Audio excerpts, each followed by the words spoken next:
So has International Yoga Day turned out to be a big victory for India's soft diplomacy, or has it been more of a PR stunt? Joining us on the program tonight, we have a terrific panel with us this evening. We have Yogi Ashwini from the Dhyan Foundation. Kiran Bedi joins us tonight. We have Rana Ayub, a well-known journalist. Sanjay Hegde, senior Supreme Court advocate. Sambit Patra is joining us from Lucknow tonight, spokesperson of the BJP, and Rita Bahuguna Joshi, Congress spokesperson from Lucknow. And also with us, Shiv Vishwanathan, well-known sociologist, who joins us tonight from Ahmedabad. My first question then is to you, Kiran Bedi. As many people would rightly point out, yoga has actually been fairly popular all over the world, in many parts of the world, for decades now. What do you think International Yoga Day today has done that has been different? I'm so glad it's got consolidated and it's come back to the original roots and got recognized that this was India's gift to the world. Because having worked around the world, you've seen even institutions called Ganja Yoga. In Canada, you have an institute, a place called Ganja Yoga. So yoga was now. Tell us what that is. That is when that's what I read. Yeah. So you got all kinds of Bikram yogas. Now there's no Bikram yogas and Ganja yogas. I think there is only one yoga. I'm glad that the originality and purity, and it's come back to its roots where it belonged. And now what I see in the coming years is that it will become more standardized. Because it was going different, power yogas and muscle yogas and speed yogas and yoga cafes, etc. So I think it's going to come back to its purity, and that's what I think was needed. So that's the biggest gift what's happened with this International Day. You will then see research, you will see more literature, you will see more films, you'll see more originality, you'll see more universities and colleges. But let me ask so it's come back to its roots. Is there such a thing as a pure yoga? It was interesting because I was just doing a program with Dr. Frawley and others who said there are actually different types of yoga. It's taken on different forms, and this has perhaps created more awareness about it. Do you think that this, what has happened today, served to further that, or do you think it took away from the spirituality that is associated with yoga because it became such an event? Frawley has commented in one of my books also. He's given his quotes, very nice quotes he's given. You see, when you talk about yoga, you must take note of three statements of the Honorable Prime Minister. First, it's not twisting and turning into funny postures. It's not about flexibility. Second, it is to be sanitized of commerce. Very important, it is to be sanitized of commerce. Third, it is not a circus. Like the Kapal Bhati thing, what you do, I can't even copy that. You look like a monkey when you dance around like that. So if you have observed, it is very, very interesting for somebody like me who's a practitioner of yoga the last 20 years. I'm in my 50s now. It is so interesting to watch. It's the first time I'm seeing what the actual subject is that has been brought out. You see the stillness, that Om chant. Even the Muslims, I've been into at least 20 panels in the last 1 week. Not one Muslim has protested. They had said, Om no, Om will not be nice. But then I gave them a research which Sheffield University has done. Just look up the website of Sheffield University. It's, Om. That's the sound of the sun which they have documented. Just take a look at that. You'll know what I'm talking about. So it's actually the sound of the Brahman. That was chanted. And I was today in the morning only on 3 channels, and I asked all the Muslim clerics sitting, any objection to this? There was silence. Nobody objected to that at all. You see, you have to understand, it's a landmark event that has happened today. It's a landmark event. All the dancers were sitting in the background. The actual practitioners were in the forefront. Note this. Correct. All the dancers and the monkeys were sitting in the background, and all the actual practitioners were in the forefront. We have got such a bad name internationally because of these dancers and monkeys. You can't imagine when I travel the way they look at me. But now I think we'll get some respect. That stillness was profound. So you think we've reclaimed yoga? No, we have not reclaimed. We have as our legacy, as India's legacy. What yoga is, that has been brought out. There's no need to reclaim because yogis in the Himalayas, they already have reclaimed yoga. They're already doing it. But on an international platform, on an international forum, with such vast numbers of people, it's the first time that it has been brought out in its true actual essence. And it's amazing. Actually, it's amazing. Shiv Vishwanathan, you're sitting there in Ahmedabad today. What did you think of the Rajpath event today, and how our panelists so far have seen it? Do you believe, in a sense, it was India, stamping its ownership of yoga Do you think it served an important purpose in that sense, or do you believe there was a lot of, a political message also that went with it? Let me make 3 points. First, if yoga is a gift, it can't be patented. So there's no question of the ownership of yoga. Yoga belongs to an intellectual and medical commons. Second, this whole thing has to be looked at as a part of dialogue of religions, as a part of the dialogue of medicines. This was a part of Indian syncretism. So to a certain extent, to emphasize the nationalist stamp on it is unnecessary. Thirdly, let's emphasize that the event today was very successful. It was a spectacle. It was a spectacle stamped on Lutyens' Delhi with a certain kind of aesthetic brilliance. Having said that, you got to understand that eventually yoga is a personal search. It needs a guru, and therefore it will have its own individuality, its own spirituality. So therefore, I think Modi is right in saying this is not a circus. This is not an act of calisthenics, and it's very important because acts of calisthenics were very close to fascist movements. We have to make sure that yoga belongs to Hinduism and not Hindutva. When you say spectacle, I think this is the important. But when you call it a spectacle, that doesn't sound like it's not a very positive connotation, Shiv Vishwanathan. You think it was more of an event? Well, let's be clear. No, it is a mass event, and as a mass event in a mass media age, it is going to be a spectacle. The important thing is not to get silly and say yoga belongs to the Guinness Book of Records. Whether there were 5 people or 5 million is not important. It's the spirit of the thing that counts. And in that sense, let's keep the spirit of yoga, which is a spirit of searching, of openness. I think that's a very important point, and I'll bring that to Sanjay Hegde first on this. The point of the Guinness record. How important do you think that was? I mean, Shiv Vishwanathan says don't miss the wood for the trees. I mean, it's not about a Guinness record; it's about the spirit of yoga. And do you think we got too caught up in chasing a world record? Well, it was an event, as Mr. Vishwanathan and everybody else have agreed. The question is exactly what kind of event. Were we going for the record? Was there any doubt that we could not have made that record? No. We have a huge population, we have an excellent administration, and they can regiment them all with matching t-shirts right on Rajpath, and that is a visual display which is unsurpassed anywhere else. But the question is, as Mr. Vishwanathan said, or as the Guru here can tell us, is yoga an individual search or is it a collective muscle flexing? That essentially was what was also on display, because what's also happening is that there's a certain sense that there is a prototype of a virtuous Indian, somebody who doesn't eat beef, somebody who doesn't drink, somebody who does yoga, and somebody who listens to the government. No, India is not about that. India has as many voices as there are types of yoga. There's nothing. The Constitution prohibits you to eat beef. It's a crime to eat beef. I'm sorry, the Constitution does not. Sir, that Yes, it Constitution does. I will listen to you, Babaji, on yoga. No. You can listen to me on the Constitution. Beef, and I'm not getting into a beef debate. One second, gentlemen. We cannot impose That's exactly what. One second. Sanjay Hegde, are you saying? You can't take the people to the wrong direction. Sorry. Under What is the wrong IPC, it's a direction? crime. Eating beef is the wrong direction, Under sir? IPC, This is it's not a crime. this There's is a not a section. crime to eat And beef. this This is is not lawyer a here. such a Can you democratic please right. I am a It's not lawyer. about beef. I am a lawyer. That is why I One say second. I am a lawyer. That's why I Lawyering is One second. Sir, that's why the condition of the country is like this. Because lawyers like you talk like this. You I'm go against the law. sorry. No, one second. So the country talking about the I'm law. sorry. That we did One not second. talk about what you want. One second. And yogis like you, go around insulting people. Insulting. No. Okay, I'm one talking second. about law. One second. I'm sorry. I'm talking about Nidhi, I'm talking about law. Can I please request Please. some order? I just want 1 second. Could I request the audience also to just 1 second? Let's all calm down. give the Let's all section, calm look down at and the have. section, look at the section and I tell think we can gentlemen. all give each other the space to talk. We have 60 minutes. We're not going anywhere. Okay, I promise everyone has a chance to speak. What is the point that you're making? You believe that this, in a sense, was thrust down on people? No, because what look, I'm people be- what voluntarily also No, went what- and enthusiastically took part. Yes. Yeah. Let me put what I believe. See, I have nothing against yoga. My wife practices it.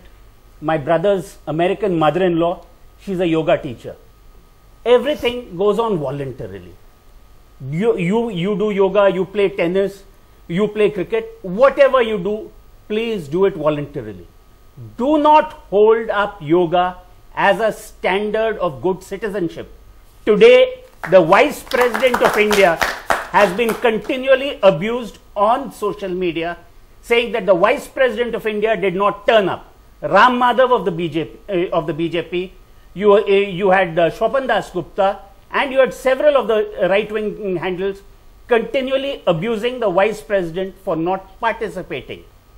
If the second citizen of India is made to feel like an outsider based on whether he appears at a yoga session or not, sorry, that is not what constitutional India is about. You know, what you raised, I'm going to take that to Sambit Patra in just a moment, but let me take that to Rana Ayub. I mean, how do you see it? Because look, there are loads of people, and there are people sitting in this audience here today, okay, who were enthusiastic, who got up in the morning and said, we want to be part of this yoga event. I mean, they'll turn around and say, this was voluntary for us, this is something we were passionate about. And there have been incredible pictures also from around the world of people seemingly, you know, happy to do this. So does everything in India tend to become overblown and over politicized and, you know, too controversial? It's a great day, Nidhi, that the UN has acknowledged it as the World International Yoga Day. But before I, begin to be cynical about it, let me tell you that I am also a trained yoga instructor. I got my degree from the Iyengar Academy, and I've been practicing yoga for the last 12 years. But nobody thrusted it upon me.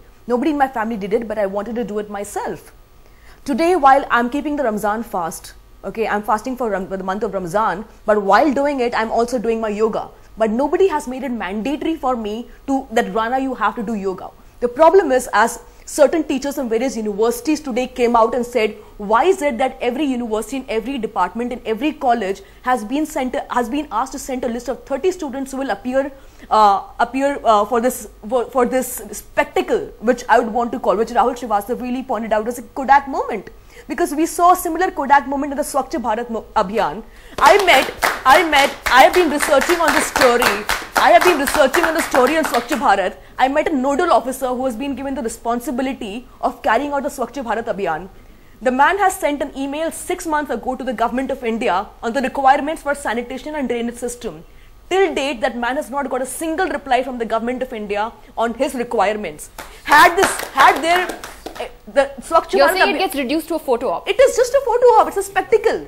Had Swachh Bharat been initiated, had our drainage system, sewage system really been, made clean, then what we are seeing in Bombay today, Bombay is one of the richest municipal houses. Why didn't our Prime Minister ensure that Swachh Bharat Abhiyan started from Bombay with the BMC? Look at the deluge that we are facing since yesterday. Okay, that's an important point you make, and I want to take that to Sambit Patra. I know politically this is going to get very charged up, but Sambit, on the point that Sanjay Hegde and Rana, you were both making, particularly what Sanjay Hegde said, that yoga is being held up as a standard of good citizenship. And the way that the Vice President has been attacked on social media today after Mr. Ram Madhav first tweeted something about his absence and about why Rajya Sabha TV was not apparently showing enough on Yoga Day. He subsequently tweeted an apology and said he realized the Vice President was unwell, which is why he didn't come.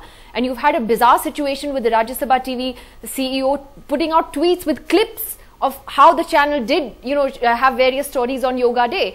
How do you respond to that particular controversy first, Sambit? Was it fair to drag the Vice President into this?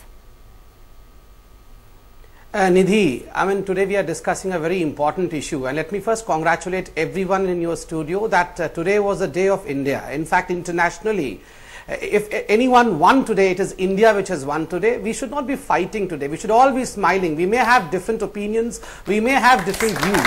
But look at the spectacle, as you call it. Everywhere, from Ban Ki-moon to African countries, to America, to various cities. It is a very emotional movement for India today. What was produced in India way back 5,000 years ago. And today we are celebrating it. Today is a day of celebration, not a day of fight. My sister from Congress, my friend Sanjay Hegde, well, yes, they are entitled to have different views. But as Indians, we should be celebrating Yoga Day. Now, that's exactly what I mean.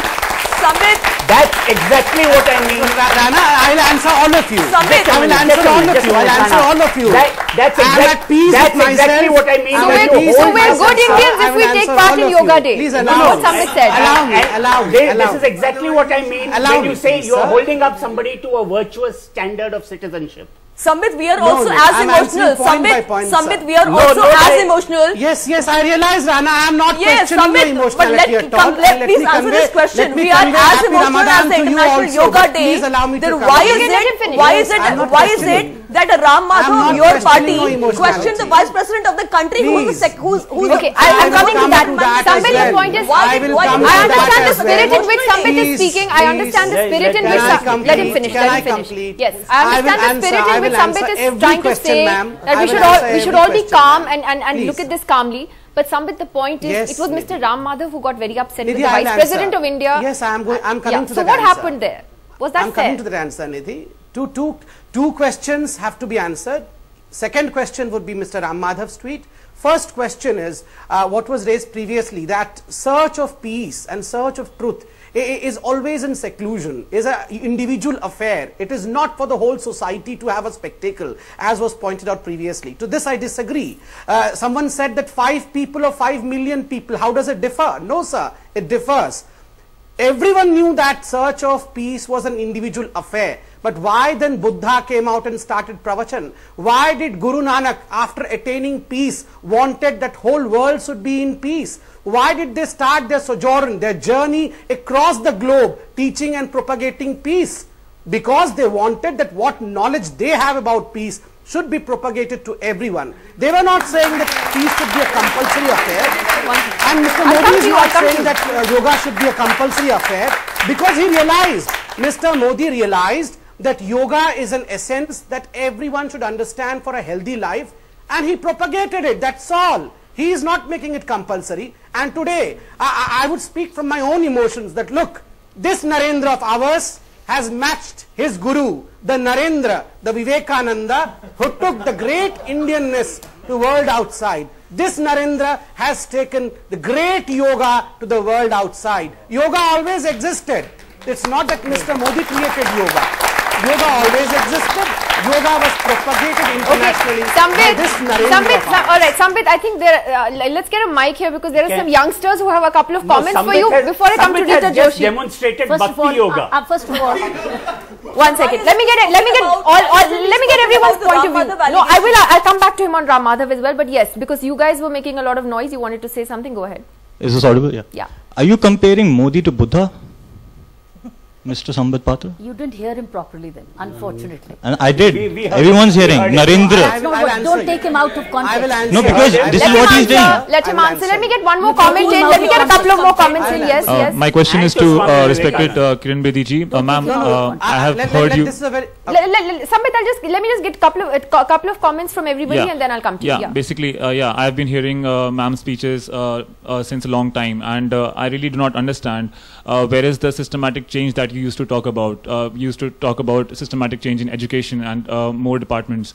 We saw Swachh Bharat Abhiyan, and today we saw this. And 1 month from here, nobody would be talking about yoga. No So definite you also change. think it's a photo op? Where is the Let's systematic just get a change? Where is the gentleman here. systematic change? Yeah. You then pass the mic on. Yeah. Just I want to ask Kiran ji that this yoga is a tool for patriotism. We are promoting India as well. Do you think like that? Can we get that spirit back, which is being like? You think it should be promoted I just wanted to ask that this can be a promotion tool, because Indian values are being answered by this. I just wanted to ask how. Okay. This gentleman here, and I'll come to more questions. Yes. Yeah. So what I want to say is a movement like Swachh Bharat Abhiyan or International Yoga Day, these are movements which create branding. I'm a management student by myself, and what I think is the brand which India has been able to portray in 177 countries, bringing them together, that's spectacular. It's a search about inner peace. But at the same point of time, if I see people smoking, I see people going for alcohol, I'll be more inclined towards doing those activities. But if I'm seeing people doing yoga and taking care of the body and mind, I'll be doing that. That's a brilliant youth. He's a brilliant man. You're brilliant because you don't smoke and drink. Look at his argument. Yes, this young lady. One thing that promotion for cleaning and without cleaning, and there is no cleaning, is that a good idea? Secondly, when we talk about yoga, is it just asanas? Or the yoga starts from yam and niyam, practicing from yam and niyam? That's the major part I feel is lacking. So we are in a way kind of misguiding people that yoga is only asanas.